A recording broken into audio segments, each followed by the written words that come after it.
Hello, this is Memphis Communiversity. Today we're going to be practicing AP Calculus question, table for response question. This is difficulty number 4 out of 10. So basically what we're going to do is over a series of 10 videos, we're going to practice the easiest or the most standard table for response questions that have appeared in the past. And then we will be progressing slowly until we get to the most difficult for response questions that have appeared on past AP exams. This AP question, of course, is not an old AP exam, but it's based off an old AP exam that I wrote. So let's look at it. So my friend Japu, who has several lovely videos on our channel explaining various calculus topics, she's running aimlessly back and forth along a straight road, which runs east to west. So she's kind of weird, but aren't we all? So it looks like there's going to be a function j, which is actually the position. So keep in mind that this table will be kind of complex because it has a position row and a velocity row. So we do have to determine in each question which row we want to use. But the position is measured in the meters from the eastern end of the road, starting at time is equal to 0. Looks like the units are going to be in meters per minute, which is great. For velocity, meters per position, minutes for time. So we can get started. This one will be really similar to our difficulty 2 video, as well as I believe our difficulty 6 video. All of these are particle motion questions within table for response questions. So again, if you want just particle motion experience with a traditional velocity and given point, check out our videos where we go from 1 to 10 in that series as well. But for now, we are going to be doing this question. So it says, use the data in the table to approximate Japu's acceleration at t equals 6. Well, this is the same thing as approximating v prime of 6 if you want, because of course acceleration is the derivative of velocity.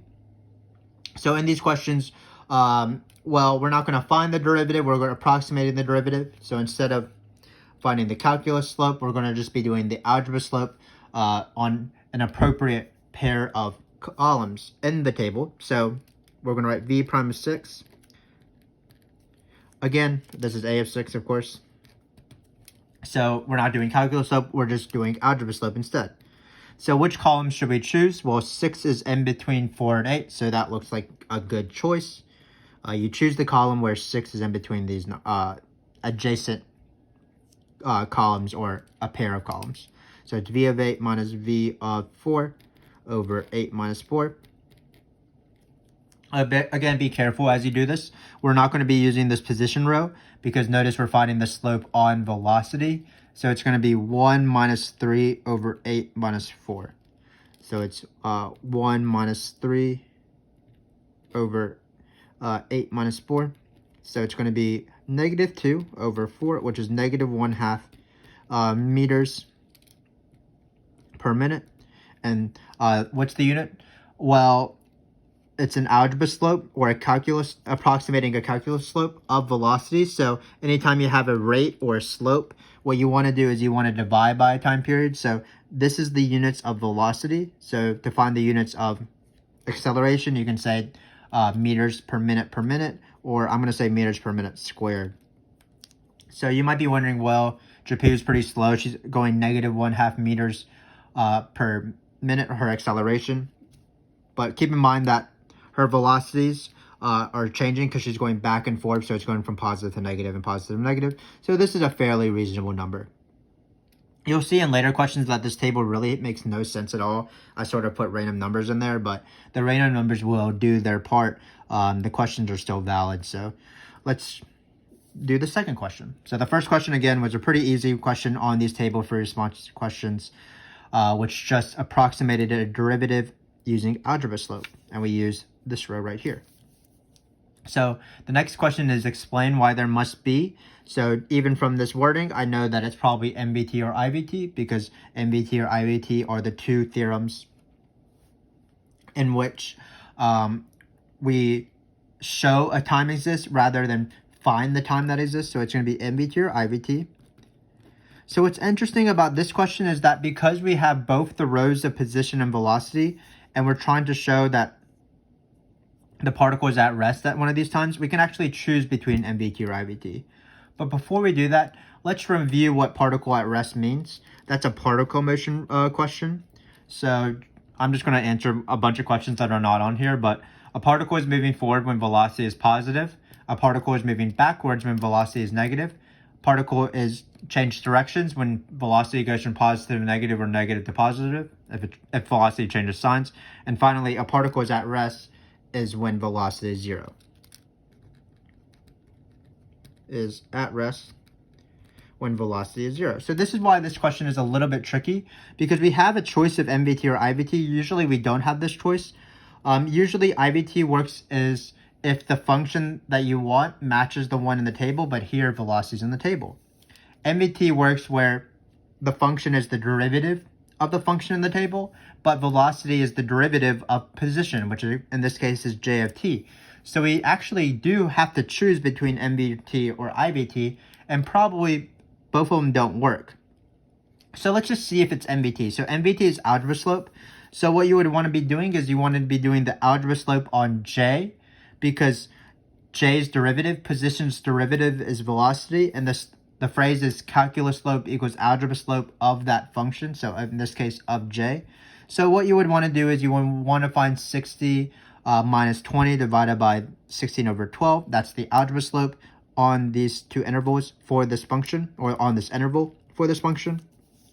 And notice if you do that, 60 minus 20 over 60 minus 12, that's going to be 40 over 4, which is 10. So if this question had said, explain why there must be a time where the velocity is equal to 10, that would be how you do it. You would say by MVT, because v of 16 minus v of 12 over 16 minus 12 is equal to 4, that time would exist. But of course, we want to find when the velocity is 0, and this is certainly not 0. So we're going to be doing IVT instead. Because notice IVT does work. What IVT says is you look at the function you want. So in this case, we'll be looking at the v row instead. And what we want to do is show that 0, which is the number that they care about, is in between the y values of this point. The y values of the interval, or the endpoints of the interval. So notice 0 is in between -4 and 5. So this question is IVT, but it was, again, pretty tricky because we did have to choose between IVT or MVT. What I would say is that because all the functions on the test are usually continuous or differentiable, one of MVT or IVT works, and you just have to choose which one. So notice we showed MVT doesn't work because the algebra slope was 10, but that probably meant IVT did work. So just be careful about that. So in this case, we're doing IVT, so it's by IVT. And then how IVT works is you want to show that this number right here, because 0 is in between. Again, we're doing the y values of this interval right here, the endpoints of this interval. So we're going to write v of 12. We're using this row, keep in mind, because we're doing IVT, and IVT matches the row that you're supposed to do it on. So we're looking at the third row and not the second row. So it's -4 and 5. -4 and v of 16, which is equal to 5.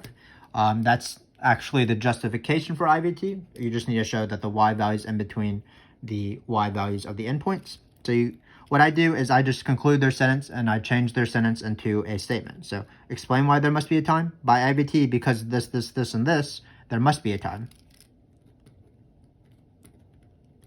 Be a time t, where we have t is in this interval, such that the particle is at rest because the velocity is 0 there.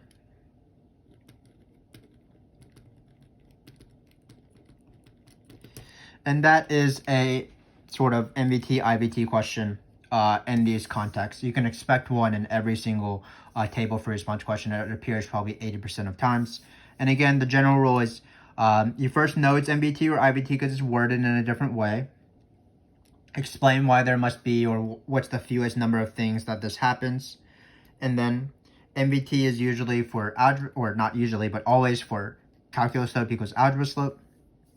So we would be using this row if we wanted to use MVT, but it didn't work out because the slope wasn't the number we wanted. And IVT matches it, and you want to show that this number is in between the y values right here and here. The number they want, 0 in this case, because that's when the particle is at rest.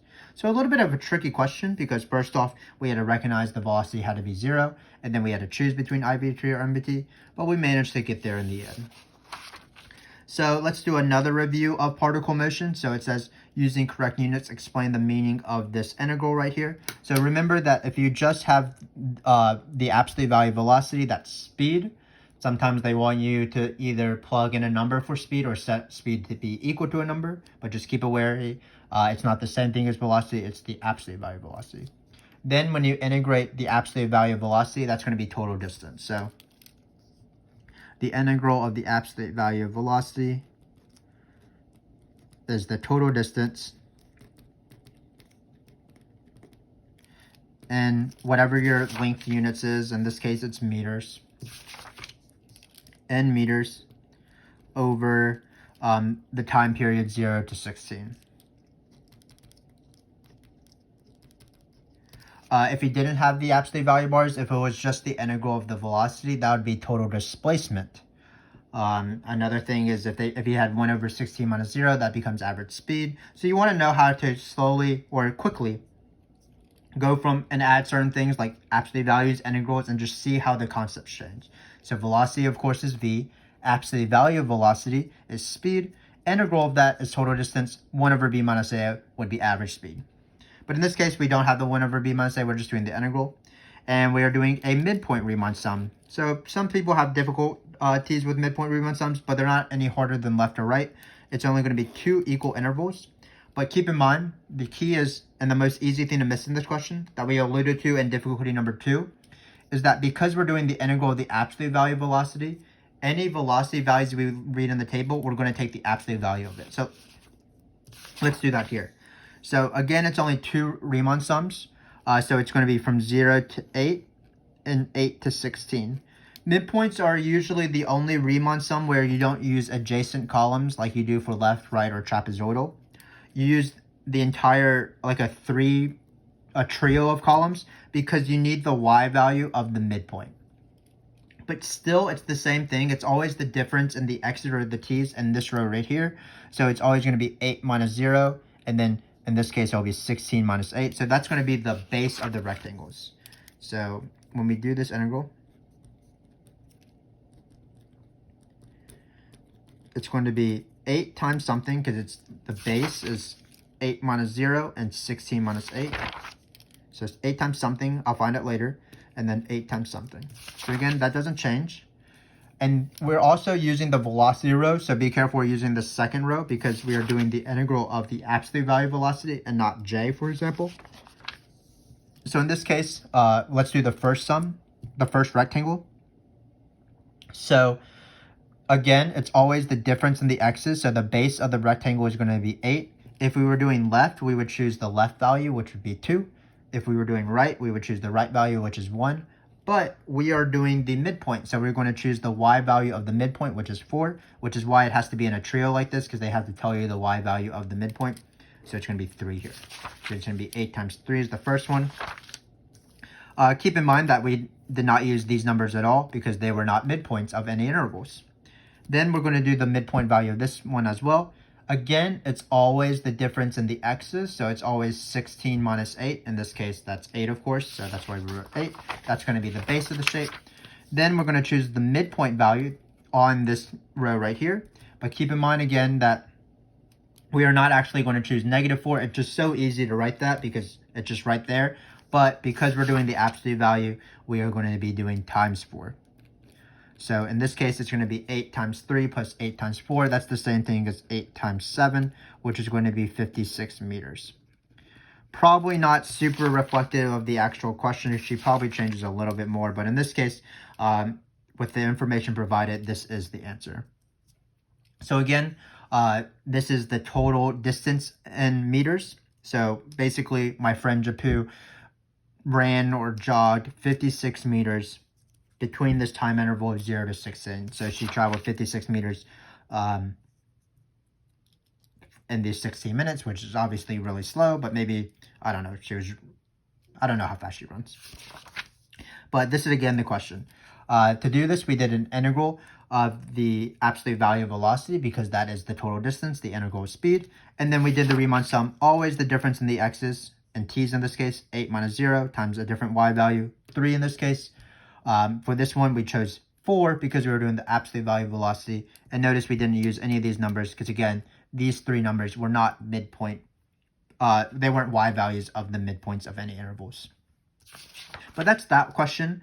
We have one question to go, which looks like it's going to be by far the hardest question. So we have our friend here, Fine Wine. Fine Wine also makes videos for our channel, so if you want to check those out, they are definitely useful. But she is running directly above the eastern end of the road. So it looks like Japu is running horizontally, and then Fine Wine is running up and down, or I guess up here because it's above.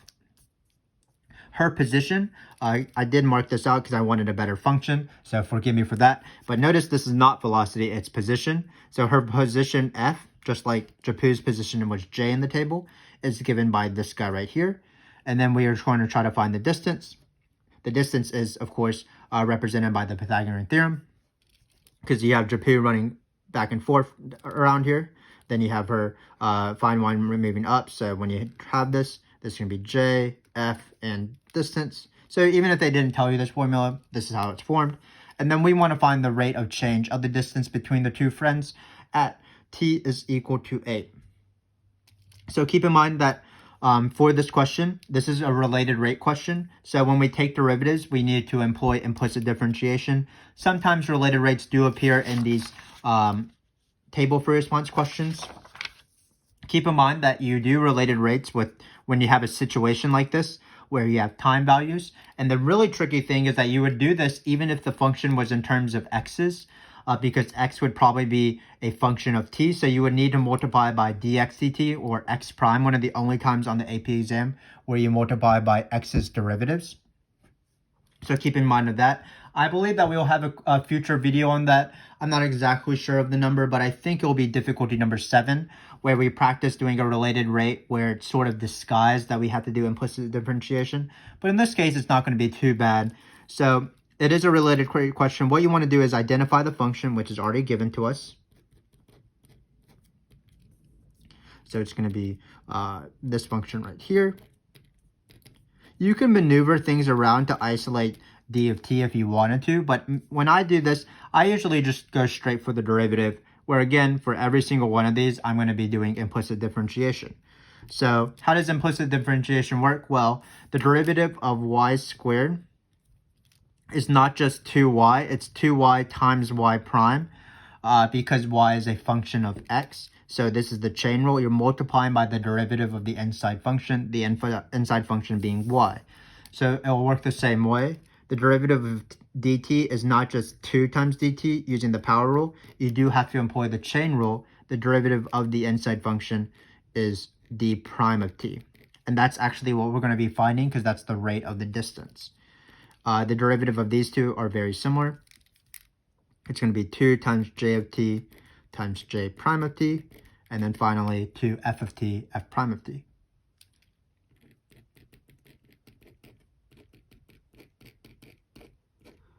So all we have to do, hopefully you can read that. There was a little bit of a smudge there. This says f prime of t squared. Not squared, I don't know why f squared. All you do is you drop it and then multiply by the derivative. So what we have to do is, of course, just plug in 8. This is what we're trying to find, so be aware of that. So it's going to be d prime of 8. Don't know why I wrote an equal sign there. 2 times j of 8. J prime of 8. And then finally 2 f of 8. And then f prime of 8. So it looks like we need to find 5 other variables to find this last one. So let's do that real quick. So j of 8 and j prime of 8, remember we're in the tables. So j of 8 is 12. And then j prime of 8, that's the velocity at 8. That's actually just going to be 1, which isn't super exciting, but that happens, of course. So it's going to be 2 times 12 times 1. Because again, j prime is the derivative of position, which is the velocity. So it's v of t. Then remember that they gave us this function right here. So that will allow us to find f of 8 and f prime of 8. So let's write f of 8 sort of in this little box right here. Not super organized like normal, but what are you going to do? So f of t is equal to t squared minus 16 minus 11. Hopefully when I changed the numbers, it made things easier.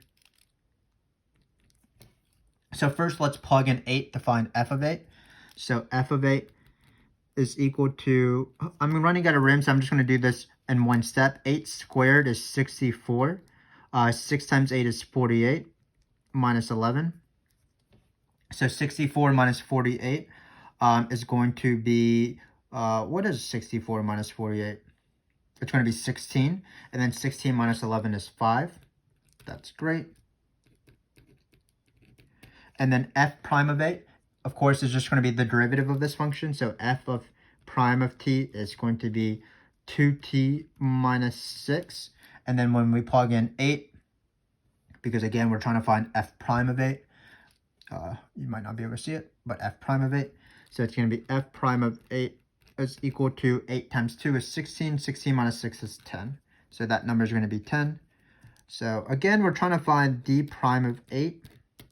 But we have one less variable to solve for. So this is how related works usually, how it usually happens. Basically, you take the derivative, you identify which one you want to find, in this case, d prime of 8, and then you start plugging in all the givens that you have. So we have these givens from the table, we have these givens from the function, and usually what happens is you have one less variable to solve for that's not given.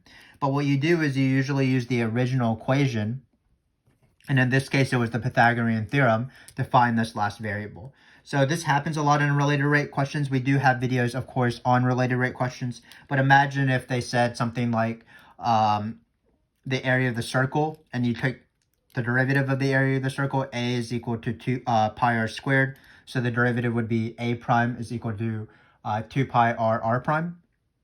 And you wanted to find a prime, for example, and r prime is given, but you had r defined, but then they gave you area, so you would use the original area formula to find that. So if you want to watch explicit examples of this, we do have related rate questions videos on our channel. But in this case, we want to find d of 8.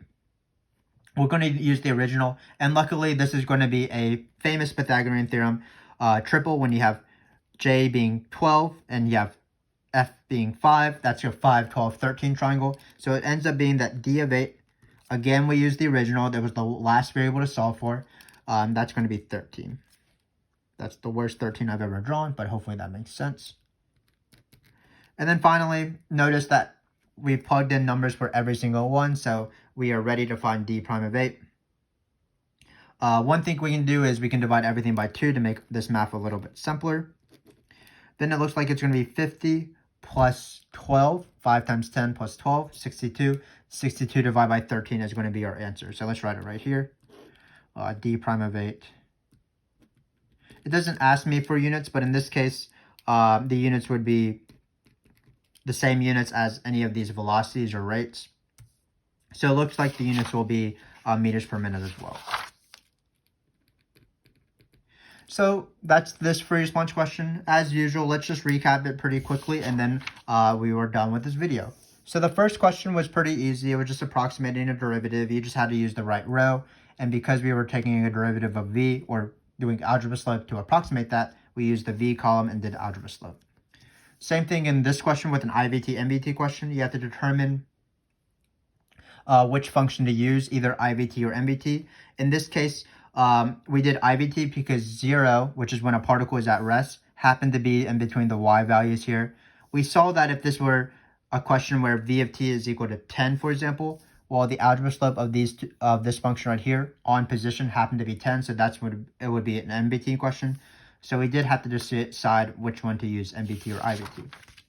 Then we had a pretty easy question where we had to interpret this integral. This integral is total distance, the integral of the absolute value of velocity, or the integral of speed.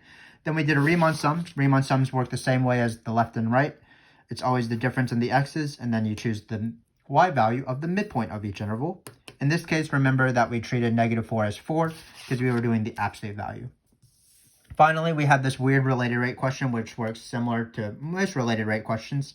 Remember that on these free response questions, they usually add something random like fundamental theorem of calculus, average, related rates like this. We'll see another example, I believe, in difficulty number 7, but I haven't made that video yet. But that one has x's, but you still multiply by the chain rule. But in this case, we have this function, which is the Pythagorean theorem. We took the derivative using implicit differentiation. Then we plugged in things as necessary. These were the table. These were the function. And then finally, We had one last variable to solve for, but it was a 5, 12, 13 triangle, and we were able to find d prime of 8. So hopefully this video was useful for you. We're getting in that level where you definitely want to be sort of proficient on this sort of difficulty level, difficulty number 4, 5, and 6, before you take the AP exam. And notice these questions weren't too bad, right? There was MVT, IVT, there was a Riemann sum, as usual on these free response questions. So hopefully the goal of this is, as you watch these videos, if you choose to watch these videos in the future, you'll just slowly progress and get better at these table free response questions. And they do appear every single year, so it's nice to be able to dominate them. But until next time, thanks again for watching, and good luck if you are taking any sort of assessment that has table free response questions.